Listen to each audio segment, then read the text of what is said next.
Olá a todos! Se alguma vez pensaram que conheciam a pessoa que tinham ao vosso lado, preparem-se para ouvir uma história que vos gelará o sangue. É uma história sobre o amor, a traição e o incrível poder que encontramos quando tudo o que conhecemos se faz em pedaços. Se esta história vos chegar ao coração, deem-lhe um gosto e subscrevam o canal para não perderem nenhuma das nossas narrações mais impactantes. E agora, vamos mergulhar no momento exato em que a vida de Teresa se tornou um pesadelo. O som que destroçou o seu mundo não foi um grito nem um embate. Foi uma risada. A risada de uma mulher, leve e melódica, que ressoava do quarto principal que ela e Miguel tinham desenhado juntos. Teresa Marques, com 7 meses de gravidez e a carregar um saco de compras, ficou paralisada no vestíbulo de mármore da sua própria casa. O perfume de uma fragrância desconhecida e cara, algo forte e floral, muito diferente do seu subtil aroma a jasmim, flutuava no ar. Então, viu-os. Um par de sapatos de salto agulha de um vermelho sangue impossível, atirados descuidadamente sobre o tapete persa. Não eram dela. E nesse momento, silencioso e sufocante, Teresa soube que a sua vida era uma mentira. O ar de Sintra estava pesado com a umidade de finais de agosto, prometendo uma tempestade que ainda não tinha arrebentado. Teresa sentiu uma pressão semelhante a acumular-se no seu peito, enquanto fechava a pesada porta de carvalho. O clique da fechadura soou como um tiro no silêncio cavernoso, um silêncio traído de imediato por outra onda daquela risada musical que vinha de cima. As suas mãos, escorregadias pelo suor, apertaram os sacos de papel do supermercado, grão de bico, quinoa, vitaminas pré-natais, os ingredientes mundanos de uma vida que acreditava ser real. Deixou os sacos sobre a polida ilha de granito da cozinha, os seus movimentos lentos e deliberados, como se fosse uma visitante num museu da sua própria vida. Tudo estava impecável. O frigorífico sub-zero de aço inoxidável, o reluzente fogão de alta gama, os armários feitos por medida que custaram mais do que a primeira casa dos seus pais. Miguel Antunes exigia perfeição e Teresa, durante 10 anos, tinha sido a curadora perfeita do seu mundo perfeito. Os seus pés descalços não faziam barulho nos frescos pisos de travertino enquanto se movia em direção à grande escadaria curva. O seu coração batia com força contra as costelas, um tamborilar frenético contra o suave e constante ritmo do bebê que se movia dentro dela. Respira, Teresa, apenas respira. Mas o ar era demasiado escasso, roubado pela mulher de cima. A meio da escada ouviu a voz dele, baixa e com um tom de diversão que ela não ouvia há anos. Calma, Joana, temos tempo. Ela está na aula de pilates. Joana, o nome foi um pedaço de vidro na sua garganta. Joana Vasconcelos, a nova vice-presidente de marketing da firma de investimentos de Miguel. Teresa a tinha conhecido uma vez numa gala da empresa. Era jovem, astuta, com um sorriso predatório e um vestido de designer que parecia ter sido derramado sobre o seu corpo.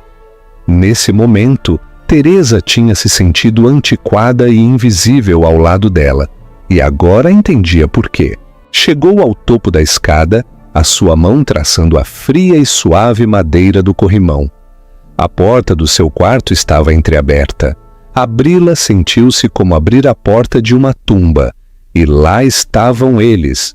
Miguel, o seu marido durante uma década, o homem cujo filho levava, estava de pé, apenas com as calças do fato, de costas para ela.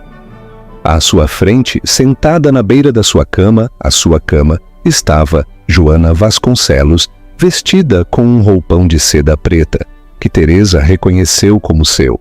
Os sapatos de salto agulha vermelhos do vestíbulo agora tinham um sentido horrível. Joana ria atirando a cabeça para trás enquanto Miguel se inclinava para lhe beijar o pescoço. O mundo parou nesse instante. O sangue que corria nos ouvidos de Teresa abafou todo o som, exceto o frenético bater do seu próprio coração. Miguel... A sua voz era um sussurro, uma folha seca a rastejar pelo pavimento. Apenas foi um murmúrio, mas atravessou o momento como o bisturi de um cirurgião. Ele congelou. Levantou a cabeça de repente e virou-se lentamente. Os seus olhos abriram-se numa fugaz expressão de pânico antes de adotar uma familiar máscara de aborrecimento.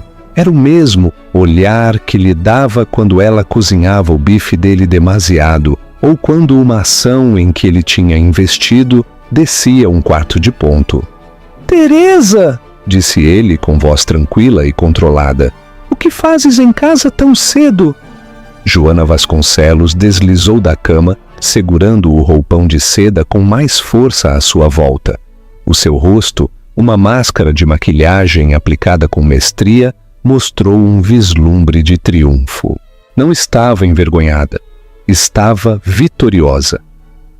"A minha aula foi cancelada", disse Teresa com um olhar fixo em Miguel. Podia sentir o bebê a mover-se, um remoinho de membros que refletia o seu próprio caos interior. "Obviamente deveria ter ligado primeiro.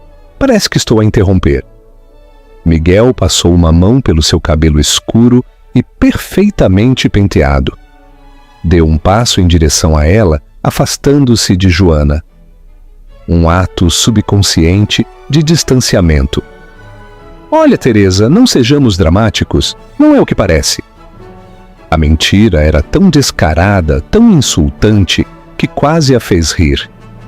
"Não é o que parece", repetiu, com a voz a tremer.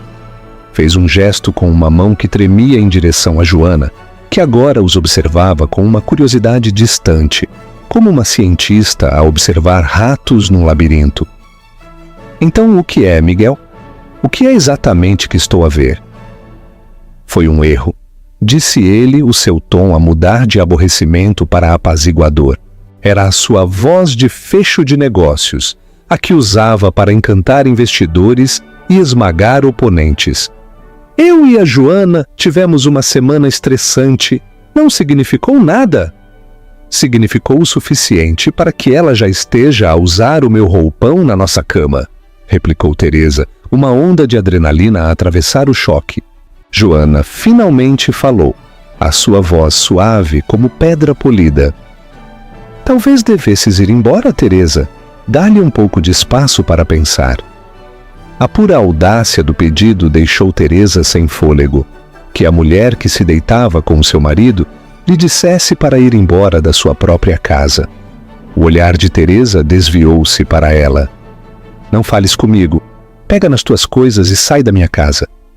Miguel interpôs-se entre elas. "Já chega. Teresa, acalma-te. Estás grávida. Não podes ficar tão alterada." Estava a usar o seu bebê como um escudo, uma ferramenta para a gerir. "Não te atrevas", sussurrou ela, as palavras cruas de dor. "Não te atrevas a usar o nosso filho para desculpar isto, para desculpá-la a ela." "É uma aventura, Teresa. Acontece." Finalmente explodiu, a sua frustração a transbordar. A encantadora fachada rachou, revelando a feia arrogância que havia por baixo. "Meu Deus, atuas como se fosse o fim do mundo. Vamos superar isto, as pessoas fazem-no." Ele não entendia. Pensava que isto era um elemento num balanço financeiro, uma queda temporária que poderia ser corrigida. Não podia ver que ele acabava de usar um martelo para destroçar os alicerces da sua vida. A casa, o casamento, o futuro que levava dentro. Tudo era uma casa de cristal. E ele acabava de partir cada último painel. "Não!" disse ela, a sua voz de repente clara e tranquila, o olho do seu próprio furacão pessoal. "Não vamos superar isto." Deu meia volta, sem voltar a olhá-los. Desceu as escadas, cada passo um movimento medido e agonizante. Pegou nas chaves do seu carro da taça junto à porta. A sua mão nem sequer tremia já. Estava dormente, um fantasma na sua própria casa. Teresa, para onde vais? Chamou Miguel do alto da escada. Não sejas ridícula, temos de falar sobre isto.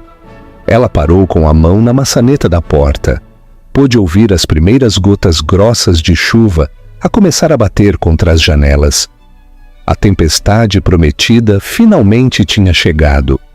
Sem se virar, disse: não resta nada para falar.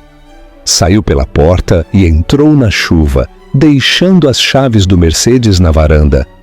Não olhou para trás. Não tinha um destino.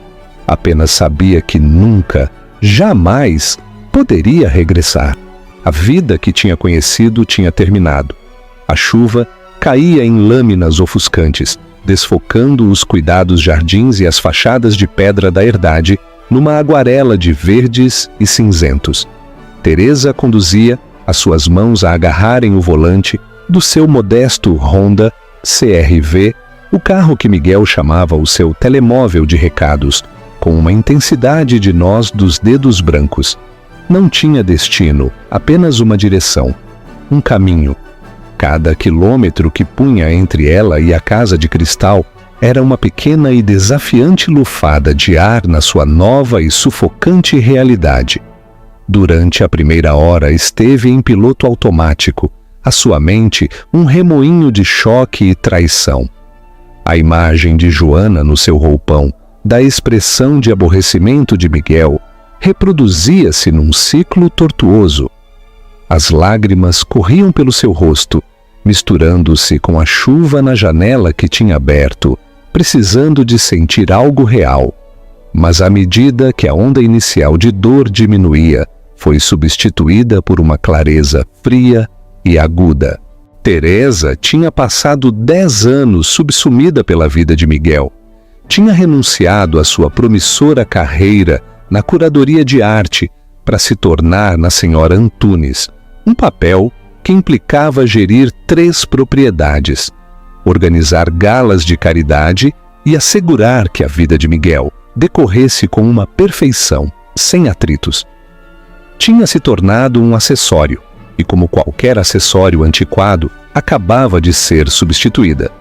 O desequilíbrio de poder na sua relação sempre tinha estado ali. Uma corrente silenciosa. Era o nome dele, o dinheiro dele, o mundo dele. Apenas lhe tinha sido permitido viver nele. Agora, expulsa, sentiu uma aterrorizante e vertiginosa sensação de liberdade. Ele pensava que era apenas uma mulher grávida, dramática e hormonal que conduziria um par de quarteirões, choraria e regressaria à casa, pronta para falar. Estava enganado. A sua mente, uma vez ocupada com listas de convidados e menus para jantares, começou a funcionar com uma precisão estratégica há muito inativa. Parou numa área de descanso na autoestrada, o motor do carro a traquetear no repentino silêncio. Tirou o seu iPhone, a cara de Miguel a sorrir-lhe do ecrã de bloqueio. Uma foto de Itália do verão passado, uma mentira. Com um dedo a tremer, desligou-o. Depois, abriu o porta-luvas e tirou um pequeno e barato telemóvel descartável que tinha comprado meses atrás. Não é que tivesse esperado este cenário exato, mas tinha visto os pequenos sinais do crescente desapego de Miguel, as suas noites tarde no escritório, o cheiro daquele mesmo perfume no casaco do fato dele semanas atrás, que ele tinha descartado como alguém do trabalho. Um instinto silencioso e irritante tinha-lhe dito para preparar um salva-vidas, um pequeno ato de autopreservação. Também tinha estado a desviar em silêncio pequenas quantias da conta da casa para uma conta bancária separada em seu nome de solteira, Teresa Marques. Não era muito para os padrões de Miguel, pouco mais de 50 mil euros. Mas para ela, nesse momento, eram as chaves de um novo reino. Ligou o telemóvel descartável e fez a sua primeira chamada. Tocou 3 vezes antes que uma voz tranquila e familiar respondesse. Duarte, sou a Teresa. Duarte Santos tinha sido o seu melhor amigo na universidade. Um brilhante e bondoso estudante de história que se tinha tornado num dos advogados de divórcio mais formidáveis de Lisboa.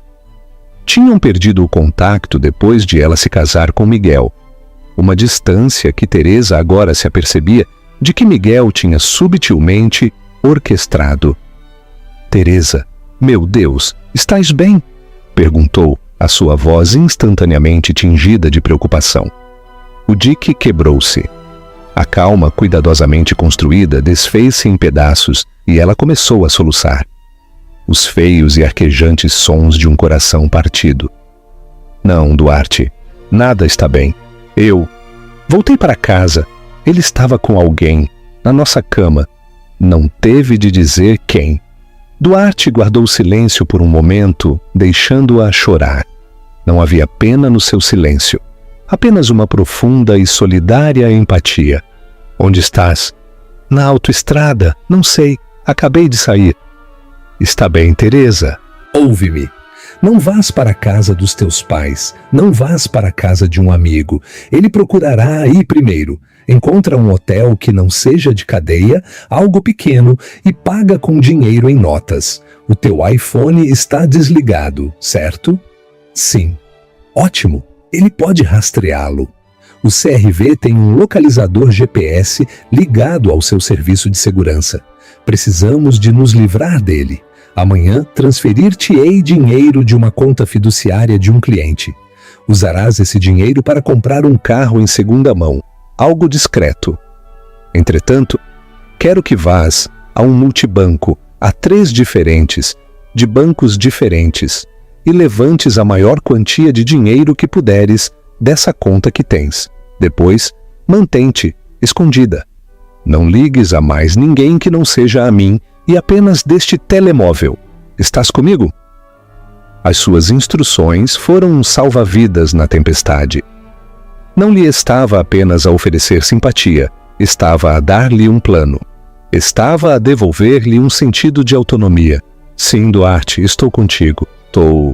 Boa rapariga, disse ele suavemente. És mais forte do que pensas, Tete. Ele nunca te mereceu. Entretanto, de volta à herdade, Miguel Antunes estava a ficar impaciente. Depois de Joana se vestir apressadamente e ir embora num táxi, com um ligeiro sorriso ainda no seu rosto, Miguel tinha andado de um lado para o outro do quarto.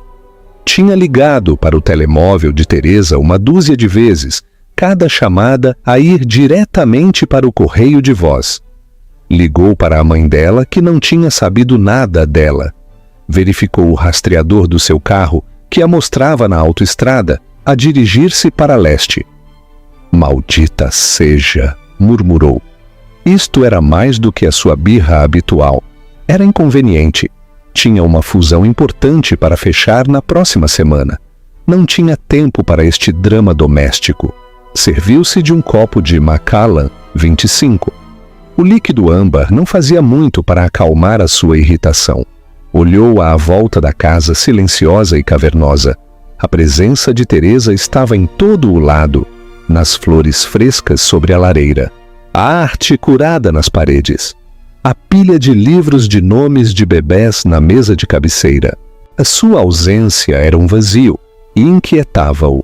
Ele acreditava, com a inabalável arrogância de um homem que nunca tinha enfrentado verdadeiras consequências, que isto era uma negociação. Ela estava a subir a aposta. Eventualmente ligaria, exigiria desculpas, uma joia ridiculamente cara, uma viagem a Paris. Ele cederia. Ela voltaria para casa e as coisas voltariam à normalidade. Apenas teria de ser mais cuidadoso com Joana no futuro. Enviou-lhe uma mensagem de texto, certo de que finalmente seria entregue. Teresa, isto é uma loucura. Volta para casa. Temos de ser adultos em relação a isto. Pensa no bebê. Não tinha ideia de que a Teresa a quem estava a enviar uma mensagem já não existia. A quilômetros de distância, num destartalado quarto de motel que cheirava a cigarros rançosos e desinfetante, a nova Teresa estava a apagar-se, metodicamente, a si mesma. Levantou dinheiro em notas, o seu rosto escurecido por uma camisola com capuz. Usou o Wi-Fi irregular do motel num portátil descartável para fechar todas as suas contas de redes sociais. Era um fantasma, um espectro. Deitou-se na cama volumosa, uma mão a repousar protetoramente sobre o seu ventre inchado. O bebê moveu-se, um suave lembrete da vida que era completamente sua. A única coisa que Miguel não podia tocar, não podia controlar, não podia desvalorizar. Ele pensava que lhe tinha tirado tudo. Enquanto jazia ali na escuridão anônima, Teresa Marques deu-se conta de que não lhe restava nada a perder. E isso a tornava, pela primeira vez em muito tempo, poderosa.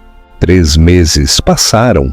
O caos daquele ardente agosto assentou nas tranquilas brasas de uma fria e decidida resolução. O aborrecimento inicial de Miguel tinha se transformado numa raiva latente. Teresa não tinha regressado à casa, não tinha ligado. As mensagens de texto e de voz, primeiro apaziguadoras, depois exigentes, depois ameaçadoras, ficaram sem resposta. Os seus cartões de crédito não foram usados. A sua conta bancária não foi tocada depois dos levantamentos iniciais em notas. Tinha desaparecido tão completamente como o fumo. Ele contratou um detetive privado, um ex-polícia com cara de bulldog e um preço considerável. O homem, chamado Carvalho, encontrou o CRV abandonado num estacionamento de longa duração, numa estação rodoviária em Faro. A pista arrefeceu ali. Carvalho assegurou a Miguel que as mulheres como Teresa sempre reaparecem. Precisam de dinheiro, Sr. Antunes. Sentem-se sozinhas. Cometem um erro. A encontraremos. A vida de Miguel na Casa de Cristal continuou, mas a sua superfície impecável agora mostrava rachas. Joana Vasconcelos tinha se mudado.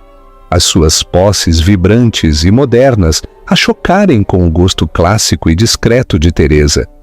Encheu os armários com a sua roupa de designer e as casas de banho com os seus perfumes caros, mas a sua presença sentia-se como uma atuação. A risada leve e musical, que uma vez lhe tinha parecido tão sedutora, agora lhe irritava. Estava sempre ativa, ambiciosa, exigente, constantemente à procura de uma posição mais permanente. O anel, o título da próxima senhora Antunes. Ela era uma transação, e Miguel estava a começar a sentir que tinha feito um mau negócio.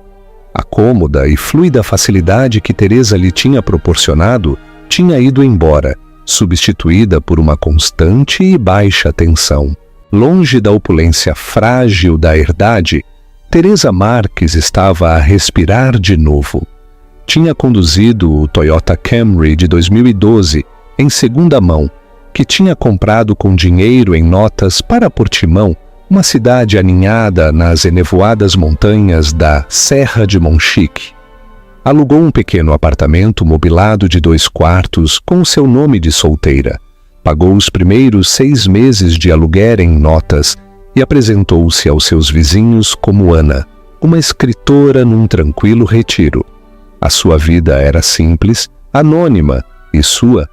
Passava os seus dias a caminhar pelos sinuosos trilhos da montanha, o ar fresco de outono a encher os seus pulmões. Descobriu uma pequena livraria independente onde passava horas a ler, com uma chávena de chá de ervas a arrefecer ao seu lado. Juntou-se a uma aula de yoga pré-natal, não o estúdio moderno e competitivo a que tinha assistido na herdade, mas um espaço quente e acolhedor, cheio de mulheres de todas as formas e tamanhos. Aqui não era a esposa de Miguel Antunes, era apenas Teresa, uma mulher prestes a tornar-se mãe. O seu segundo quarto estava a transformar-se lentamente numa creche. Ela mesma pintou as paredes de um amarelo suave e amanteigado, comprou um simples berço de madeira a um artesão local e teceu uma pequena manta. Cada objeto foi escolhido com amor, não pela sua marca ou a sua capacidade para impressionar. Esta vida era autêntica de uma maneira que a sua vida anterior nunca o tinha sido. Falava com Duarte Santos uma vez por semana do seu telemóvel descartável. Ele era a sua âncora, o seu estratega. Tinha solicitado discretamente uma separação legal por motivos de diferenças irreconciliáveis, notificando Miguel no seu escritório. O movimento estava desenhado para proteger os direitos maternos de Teresa e uma parte dos bens conjugais, sem revelar a sua localização. Miguel tinha sido surpreendido. A apresentação, entregue por um estoico oficial de justiça no meio de uma reunião da direção, foi uma declaração de guerra. Ele tinha os seus próprios advogados, uma equipa de tubarões de uma das melhores firmas de Lisboa, que apresentaram uma resposta acusando Teresa de ser emocionalmente instável, de sequestrar o seu filho por nascer. Foi um ataque vicioso e calculado. Não deixes que te afete, disse-lhe Duarte durante uma das suas chamadas. Teresa estava sentada no seu pequeno balcão, a ver o sol pôr-se atrás do pico da mina, pintando o céu com tons de roxo e ouro. É um procedimento padrão para um narcisista com um tesouro de guerra sem fundo. Atacam, difamam, tentam controlar a narrativa. Mas nós temos a verdade do nosso lado, Teresa. E o que é mais importante, temos um plano. O plano era a paciência. Teresa devia permanecer escondida, estabelecer residência no Algarve e construir uma vida estável para o seu filho. No momento em que o bebê nascesse, emendariam a apresentação e pediriam a custódia total e o divórcio nos seus termos. Mas a solidão, embora curadora, também era um caldo de cultivo para o medo. Algumas noites acordava encharcada em suor frio com a lembrança da fúria de Miguel, uma presença tangível no quarto. Imaginava-o a encontrá-la, o seu carro caro a parar à frente do seu modesto edifício de apartamentos. O poder que ele exercia, o dinheiro, as ligações, sentia-se como uma força insuperável. Colocava uma mão no ventre, sentindo os movimentos fortes e constantes do seu filho, e tirava forças dele. Já não estava a lutar apenas por si mesma, estava a lutar por ele. Uma fria tarde de novembro, enquanto investigava online sobre pediatras, um nome desconhecido apareceu num grupo de mães de Portimão nas redes sociais. Joana Vasconcelos se uniu ao grupo. O sangue de Teresa gelou. Tinha de ser uma coincidência. Podia haver centenas, milhares de Joanas Vasconcelos no mundo. Clicou no perfil. A foto era de uma mulher sorridente e glamourosa a segurar uma taça de champanhe num iate. O perfil listava a sua localização como Lisboa. Mas por que juntar-se a um grupo em Portimão? Depois, viu a publicação feita apenas 1 hora antes. Olá, senhoras. O meu parceiro e eu estamos a pensar em mudar para a vossa linda cidade. Ele trabalha em finanças e pode trabalhar de qualquer lugar. Estamos à procura de um bairro familiar com boas escolas. Obrigada antecipadamente por qualquer recomendação. Não era uma coincidência. Sabiam ou estavam perto? O detetive privado deve ter encontrado algo. Uma migalha de pão digital, um sussurro. Estavam a caçá-la. O tranquilo santuário que tinha construído com tanto cuidado já não era seguro. A tempestade que tinha evitado estava a formar-se de novo, mesmo à sua porta. A intrusão digital sentiu-se como uma invasão do seu lar. Teresa olhou fixamente para a foto de perfil sorridente de Joana, o alegre emoji no final da sua publicação, um sorriso zombeteiro. Era uma sonda, um anzol escado lançado às tranquilas águas da sua nova vida. Ainda não estavam em Portimão, mas estavam a testar o terreno, a tentar fazê-la sair. O pânico a invadiu, frio e agudo. O seu primeiro instinto foi fugir de novo. Fazer as malas, entrar no carro e conduzir até que a cidade fosse um ponto no seu espelho retrovisor. Pôs-se de pé, as suas mãos a tremerem, e andou de um lado para o outro da pequena sala de estar. Mas para onde iria? O mundo de repente sentiu-se pequeno, e o alcance de Miguel parecia impossivelmente longo. Agarrou o ventre, o peso do seu filho, uma força estabilizadora. Não podia fugir para sempre. Fugir era o que ele esperava, era o ato de uma vítima. Tinha passado os últimos 3 meses a construir uma vida, não um esconderijo. Não deixaria que eles a derrubassem tão facilmente. Pegou no telemóvel descartável e ligou para o Duarte. A sua voz estava tensa pelo medo enquanto lhe explicava o que tinha encontrado. "Está bem, Teresa, mantenha calma." A voz de Duarte era firme, uma rocha no seu mar de ansiedade. "Isto é uma tática. Não tem a tua morada. Provavelmente nem sequer sabem com certeza que estás em Portimão. O Carvalho, o detetive, provavelmente rastreou um sinal de IP ou um ponto de dados a essa área geográfica. Isto é uma expedição de pesca. Esperam que entres em pânico e cometas um erro." "O que faço, Duarte?" "Nada", disse ele com firmeza. "Não faças absolutamente nada. Não te envolvas, melhora a tua configuração de privacidade e continua com a tua vida, mas mantém-te vigilante, fecha as tuas portas à chave, tem consciência do teu ambiente. Eles mostraram a sua mão, agora esperamos." A sua confiança foi um bálsamo, mas uma semente de terror tinha sido plantada. Cada carro desconhecido que passava pela sua rua, cada olhar de um estranho no supermercado, sentia-se como uma ameaça. A paz que tinha encontrado nas montanhas tinha ido embora, substituída por um temor constante e zumbante. De volta à herdade, a decisão de sondar Portimão tinha sido de Miguel, nascida da pura frustração. O detetive privado, Carvalho, tinha chegado a um beco sem saída depois de encontrar o carro, mas um mergulho profundo no histórico de navegação de Teresa tinha revelado pesquisas de há mais de 1 ano sobre as melhores cidades pequenas para artistas e retiros em vilas de montanha. Portimão tinha estado na lista. Era uma possibilidade remota, mas era a única pista que tinham. "E queres que a tua namorada se junte a um grupo de mães?" tinha perguntado Carvalho, o seu tom cético. "Senhor Antunes, isso não é exatamente um procedimento padrão." "Apenas falo", tinha exclamado Miguel.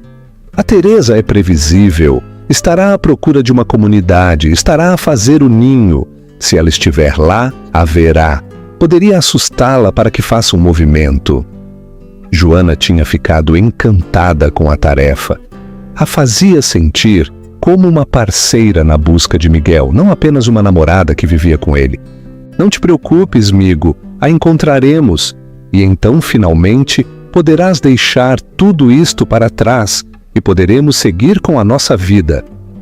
Mas a sua vida estava a desmoronar-se. A novidade tinha se desvanecido. A ambição de Joana, que uma vez lhe tinha parecido emocionante, agora era esgotante.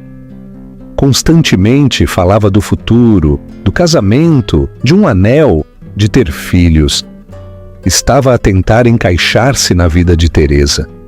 Mas o encaixe era completamente errado. Uma noite, durante um tenso jantar, Miguel, distraído por uma chamada de negócios, tinha dito sem pensar: "Podias passar o sal, Teresa?" O silêncio que se seguiu foi ensurdecedor. O garfo de Joana tilintou no seu prato. "Como me acabaste de chamar?" perguntou, a sua voz perigosamente baixa. "Foi um lapso, Joana, pelo amor de Deus." "Passaram meses, Miguel. Ela foi-se embora. Por que é que continua a viver na tua cabeça? Joana pôs-se de pé, a sua cadeira a raspar o chão.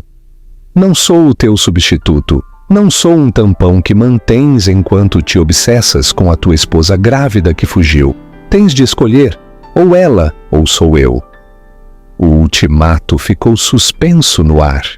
Por um fugaz momento, Miguel sentiu uma avassaladora sensação de esgotamento. Estava cansado de Joana, cansado dos advogados, cansado da busca por Teresa. Apenas queria recuperar a sua vida tranquila e ordenada. Deu-se conta, com um sobressalto surpreendente e desagradável, de que a paz que ansiava não era apenas a ausência de conflito. Era a ausência específica de conflito que Teresa tinha gerido tão espertamente para ele. Não só tinha perdido uma esposa, tinha perdido a sua âncora. Acham que Miguel se arrependeu de verdade ou apenas pela conveniência? Acham que Joana era tão má como parece? Ou apenas estava a lutar por um lugar que não lhe correspondia? Deixem as vossas opiniões nos comentários. O julgamento e a nova vida. Semanas depois, no ambiente estéril e tranquilo de um quarto de hospital em Portimão, o mundo de Teresa mudou no seu eixo. Depois de 12 horas de esgotante trabalho de parto, deu à luz um saudável bebê. Pôs-lhe o nome de Vasco Marques. Ao segurá-lo pela primeira vez, o seu pequeno e enrugado corpo quente contra o seu peito, Teresa sentiu um amor tão feroz e protetor que eclipsou qualquer outra emoção. O medo, a raiva, a traição, tudo se desvaneceu no fundo. Olhando para os profundos olhos azuis do seu filho, soube que já não era uma vítima. Era uma mãe, uma guerreira. No momento em que teve alta do hospital, ligou para o Duarte. "Ele está aqui, Duarte", disse. A sua voz rouca pela emoção enquanto olhava para Vasco a dormir na sua cadeirinha de carro. "É perfeito. Parabéns, Teresa", disse ele, e ela pôde ouvir a alegria genuína na sua voz. "Fico muito feliz por ti. Estás pronta?" "Sim", disse a sua voz a ressoar com uma força recém-encontrada. "Vamos a isso. Acabemos com isto." No dia seguinte, um oficial de justiça caminhou pela segunda vez em direção ao reluzente escritório de Miguel Antunes, em Lisboa. Entregou a um atônito Miguel um novo conjunto de documentos. Não eram uma resposta, eram uma ofensiva, uma petição de divórcio por adultério, uma solicitação de uma audiência de emergência para estabelecer a paternidade e a custódia legal e física total para Teresa. Anexo havia uma cópia da certidão de nascimento de Vasco Marques e uma solicitação de ordem de restrição, citando o comportamento cada vez mais agressivo de Miguel e o uso de um detetive privado como assédio. Miguel ficou a olhar para os papéis. O seu rosto ficou de um vermelho escuro e manchado. O nome Vasco Marques saltou da página. Marques. Ela não lhe tinha dado o seu nome. Tinha-o apagado por completo. Esta não era a mulher assustada e emocional que tinha saído a correr na chuva. Isto era um assalto estratégico e calculado. Não se estava a esconder num canto à espera de ser encontrada. Estava a atacar. O desequilíbrio de poder em que se tinha apoiado toda a sua vida acabava de ser revertido. E pela primeira vez, Miguel Antunes sentiu uma ponta de medo genuíno. Os documentos legais aterraram na antiga secretária de Mogno de Miguel como uma declaração de guerra. O seu choque inicial endureceu rapidamente numa fúria fria e a ferver. Custódia total. Ordem de restrição? Assédio? A audácia era impressionante. Tinha gasto uma fortuna na melhor equipa legal de Lisboa e tinham sido superados por Duarte Santos, um homem que ele se lembrava vagamente das fotos da Universidade de Teresa como um tipo intelectual e suave. "Isto é uma emboscada", rosnou ele ao telefone para o seu advogado principal. um astuto advogado corporativo chamado Nuno Torres. Como é que nos ganharam desta maneira? Pago-vos 700 euros a hora para que sejam proativos.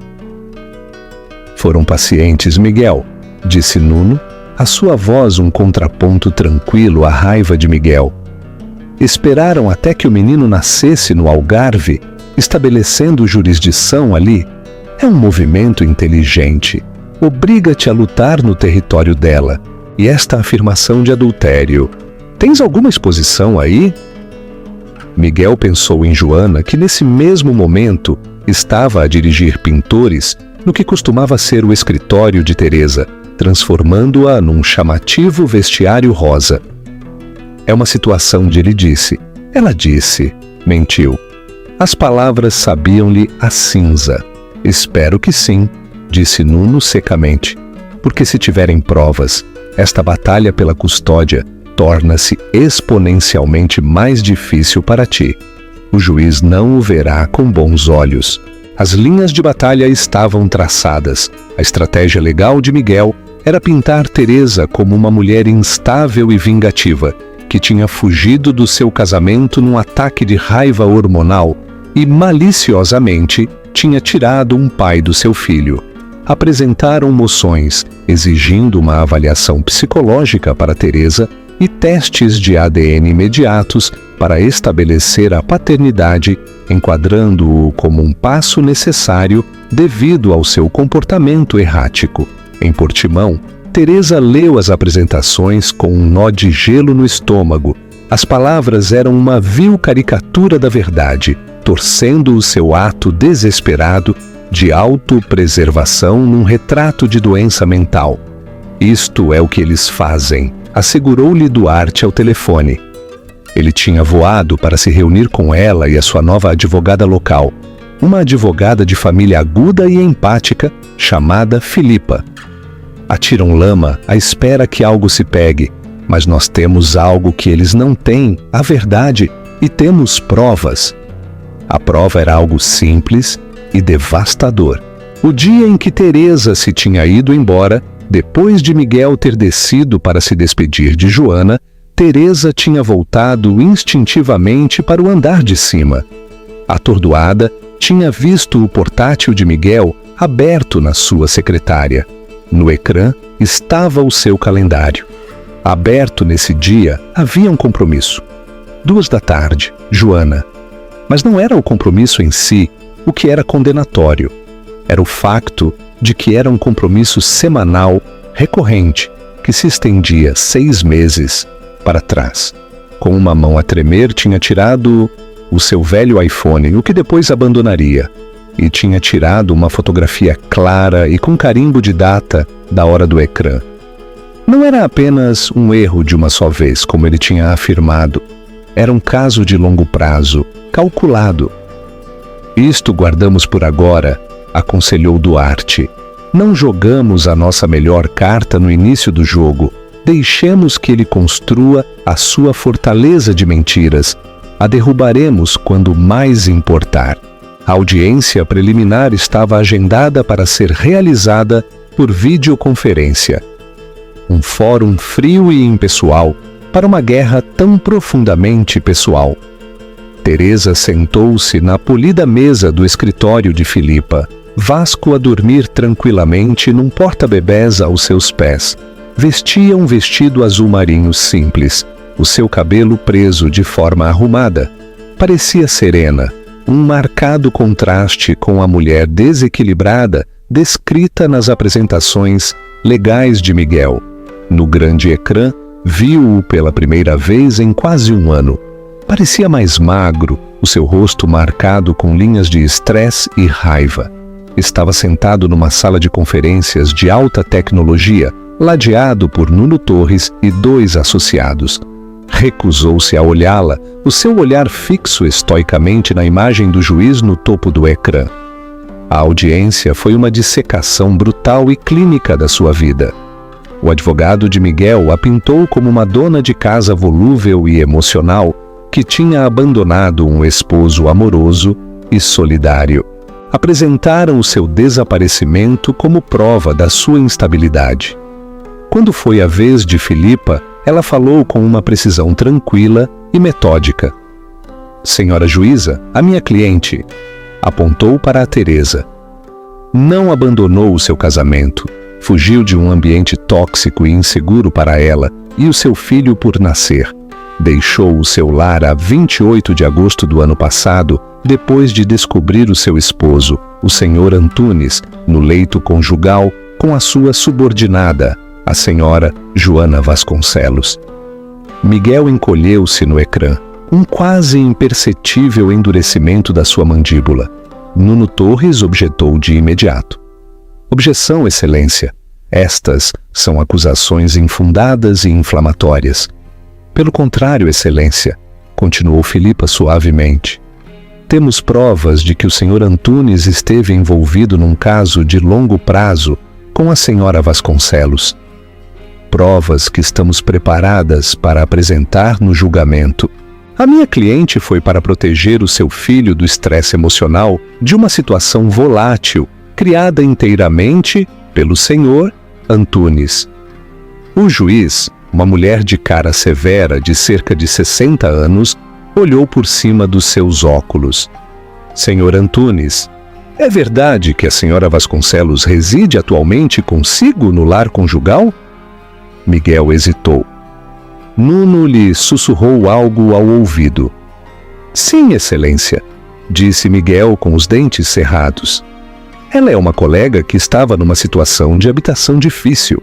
Eu estava a oferecer-lhe apoio. A mentira era tão patética, tão transparente, que Teresa quase sentiu uma ponta de pena por ele. Era um rei sem roupa. A expressão do juiz era indescritível.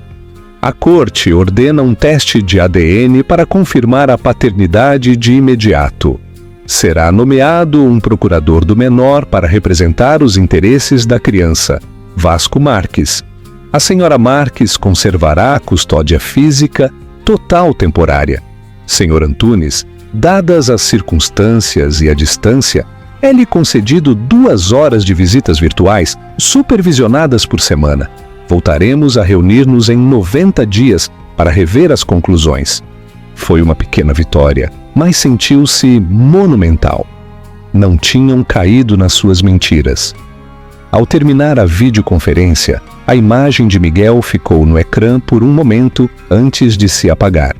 Pela primeira vez, a sua máscara de fúria controlada tinha se deslizado, substituída por um olhar de choque puro e não diluído. Tinha usado o seu poder e dinheiro para intimidar e controlar a todos na sua vida. Acabava de descobrir que eram inúteis contra a arma simples e inexpugnável da verdade.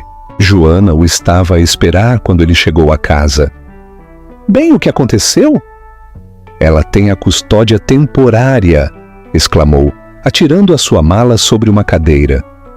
Tenho de ver o meu filho, numa maldita câmara web com uma babysitter designada pela corte.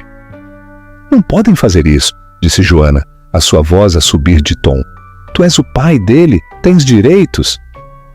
Os meus direitos, disse Miguel com uma risada amarga, estão a ser ditados atualmente pelo fato de que o juiz sabe que tu vives aqui.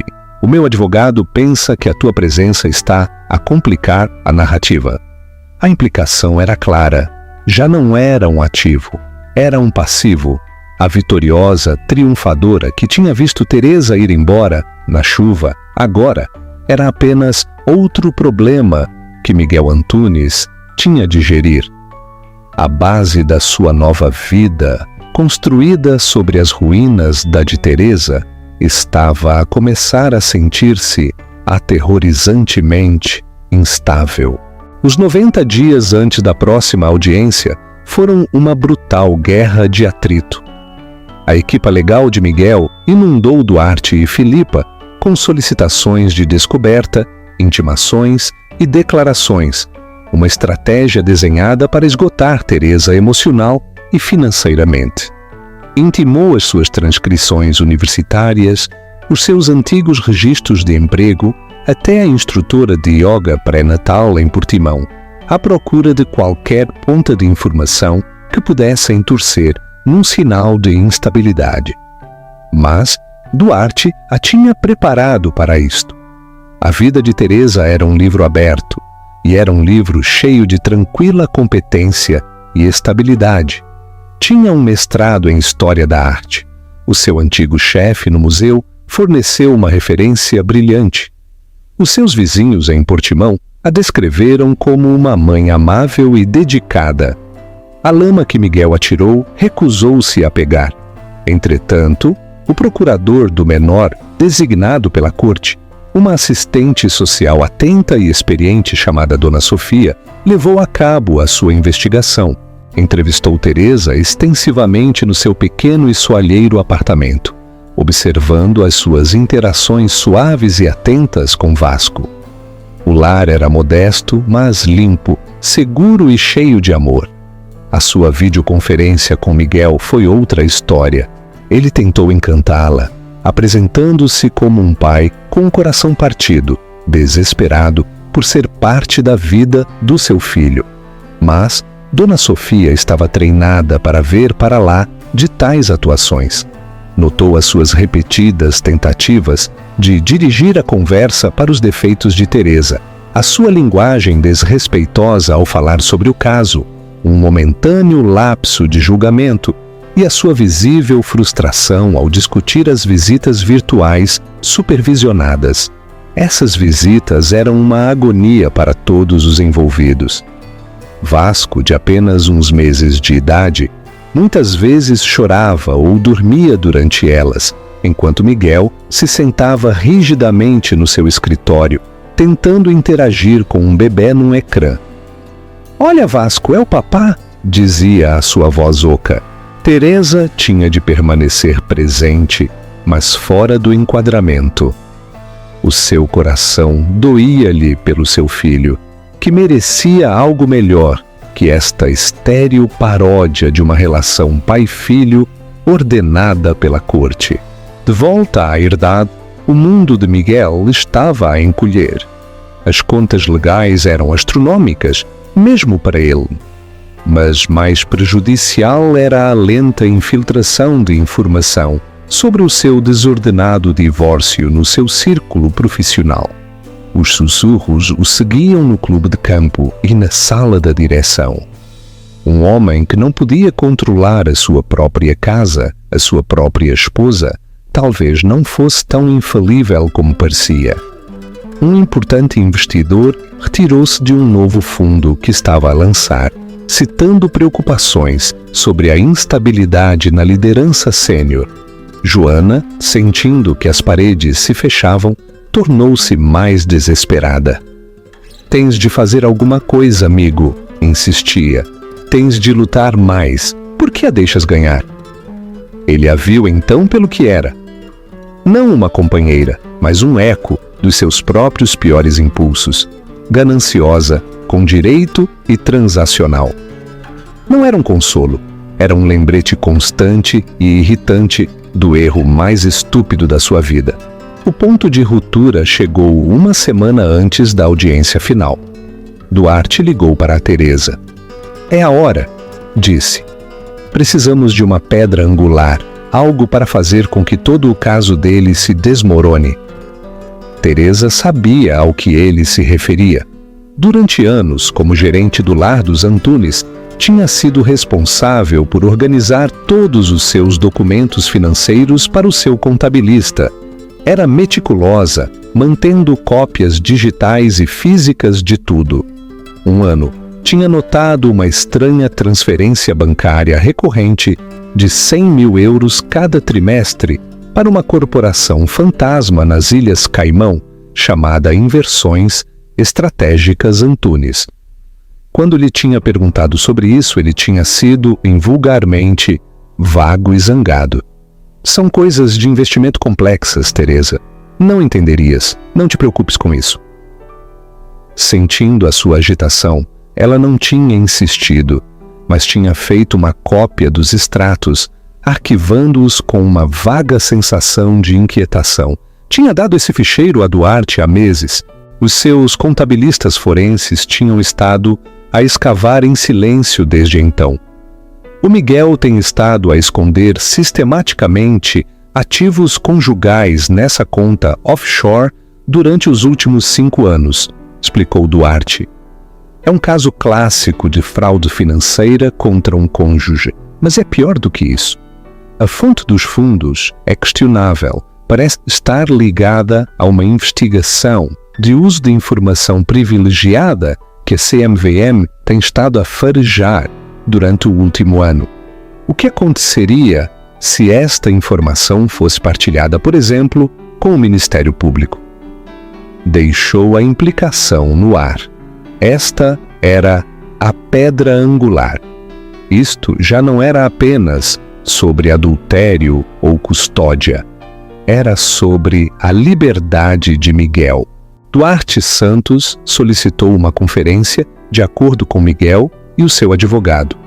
Reuniram-se numa sala de conferências neutra em Évora. Teresa não esteve presente. Duarte seria a sua espada e o seu escudo. Duarte expôs tudo, não com malícia, mas com factos frios e duros. Apresentou a fotografia do calendário, provando a natureza a longo prazo do caso. Apresentou o brilhante relatório do procurador do menor e depois deslizou uma única folha de papel sobre a mesa. Era um extrato bancário de inversões estratégicas Antunes. O rosto de Miguel ficou pálido. Nuno Torres olhou para o extrato, depois para o seu cliente. Os seus olhos cerraram-se. Aqui está a nossa oferta de acordo, disse Duarte com calma. Teresa obtém a custódia legal e física total de Vasco. Miguel obtém visitas virtuais supervisionadas em Portimão 4 vezes por ano ao seu próprio custo. Pagará uma quantia substancial e fixa de pensão de alimentos até que Vasco complete 21 anos. Além disso, Teresa receberá 50% de todos os bens conjugais declarados. Em troca da sua assinatura neste acordo, esse ficheiro bateu no extrato bancário. Continua a ser um assunto privado entre nós. Foi cheque-mate. Nuno Torres olhou para Miguel, cuja arrogante fachada se tinha desmoronado por completo. Era um animal encurralado. Aceita o acordo, Miguel, aconselhou o advogado em voz baixa. Miguel deixou a sala de conferências como um homem partido, conduziu de regresso à herdade atordoado. Quando entrou pela porta principal, Joana estava lá, com uma taça de vinho na mão. Como te correu? Perguntou, um tom de esperança na sua voz. Acabou, disse ele a sua voz monótona. Ela ganhou tudo. Desabou num sofá. A luta tinha ido embora dele. Olhou para Joana, para o vestiário rosa no final do corredor, para a vida que tinha escolhido. Tudo era uma imitação barata, um prêmio vazio. Joana olhou fixamente para a sua derrota. Tinha atrelado o seu carro a uma estrela, e a estrela estava a cair do céu. Não haveria anel, nem título de senhora Antunes, nem acesso aos fundos ilimitados com que tinha sonhado. Ele era um bem danificado. Sem dizer uma palavra, deu meia volta e subiu as escadas. 1 hora depois, desceu com 2 malas. Não o olhou enquanto caminhava para a porta. Para onde vais? Perguntou ele, a pergunta desprovida de emoção. Não te preocupes comigo, disse ela, a sua voz dura. Sempre caio de pé. Saiu pela porta, deixando-o sozinho, na vasta e silenciosa casa de cristal. Um rei num reino de um. A risada finalmente tinha ido embora. O divórcio foi finalizado num dia fresco e claro no início da primavera. A papelada, assinada e selada, sentiu-se menos como um final e mais como um começo tranquilo e formal. Teresa sentou-se no escritório de Filipa, a caneta a sentir-se leve na sua mão.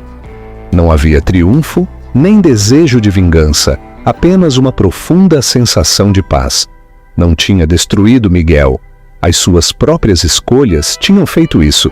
Simplesmente tinha se recusado a ser uma vítima das suas ruínas. O acordo foi mais do que generoso. Não se tratava do dinheiro em si mesmo, mas do que representava: segurança, independência e a liberdade de dar a Vasco a vida que ele merecia. Uma vida construída sobre uma base de honestidade e amor, não de cristal e mentiras. Umas semanas depois, Miguel veio para a sua primeira visita supervisionada. A reunião foi num lugar neutro, um centro familiar brilhante e alegre em Portimão.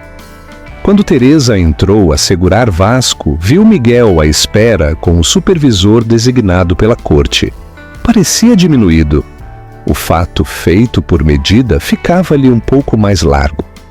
A forma segura de andar tinha ido embora, substituída por uma vacilante incerteza. Olhou para Vasco, que agora tinha quase 1 ano, um bebê feliz e a balbuciar, com uma cabeleira de cabelo escuro como a do pai e os olhos azuis tranquilos de Teresa. O rosto de Miguel, pela primeira vez, mostrou um vislumbre de algo para lá, da raiva ou da autocompaixão. Era um arrependimento cru e doloroso. "Ele é lindo, Teresa", balbuciou, a sua voz rouca. "Chama-se Vasco", corrigiu ela, suave, mas firmemente. Entregou-lhe Vasco. Miguel segurou o seu filho com uma inaptidão que lhe partiu um pouco o coração. Tinha perdido tudo. O primeiro sorriso, a primeira risada, as noites sem dormir, os pequenos e milagrosos momentos que forjam o vínculo inquebrável entre um pai e um filho. Era um estranho para o seu próprio filho. Ela olhou por uns minutos enquanto ele tentava brincar com Vasco. O supervisor a observar com uma expressão praticada e neutra. Viu o fantasma do homem que uma vez tinha amado e o homem em que se tinha tornado. Já não era um monstro na sua mente, apenas um homem triste e defeituoso que tinha partido as coisas mais preciosas da sua vida. Aproximou-se dele antes de ir embora. "Espero que possa ser um bom pai para ele, Miguel. Ele merece." Ele a olhou, os seus olhos cheios de uma galáxia de coisas não ditas. Desculpas, perguntas, arrependimentos. "Eu sei", sussurrou. "Lamento, Teresa, por tudo." A desculpa. Quando finalmente chegou, sentiu-se distante, como uma mensagem numa garrafa que tinha chegado à costa muito depois de o barco ter zarpado. Ela já não a precisava. "Adeus, Miguel", disse, e saiu para a luz do sol, sem sentir nada mais do que leveza. A sua redenção não foi na queda dele, mas no seu próprio ascenso. Comprou uma pequena casa com uma varanda larga e uma vista para as montanhas. Começou um pequeno negócio de consultoria de arte online, ajudando os clientes a construir as suas próprias coleções. A sua antiga paixão, tão há muito adormecida, floresceu de novo. A sua vida encheu-se das tranquilas alegrias que uma vez tinha ansiado. A risada de Vasco a ressoar pela casa, o cheiro a tinta e a livros velhos, a presença constante e reconfortante de bons amigos da sua aula de yoga, a beleza impressionante de um pôr do sol na montanha. Tinha saído da casa de cristal sem nada mais do que a roupa que levava vestida e o menino no seu ventre. Tinha sido despojada do seu nome, do seu lar, da sua segurança, mas ao perdê-lo tudo, tinha se encontrado a si mesma. Não era a senhora Teresa Antunes, a esposa do milionário. Era Teresa Marques, uma mãe, uma empresária, uma sobrevivente. Tinha enfrentado a tempestade e tinha saído do outro lado não só intacta, mas mais forte, mais autêntica e, finalmente, incrivelmente livre. A história de Teresa é um poderoso lembrete de que o final de um capítulo é muitas vezes o começo de uma vida verdadeiramente autêntica.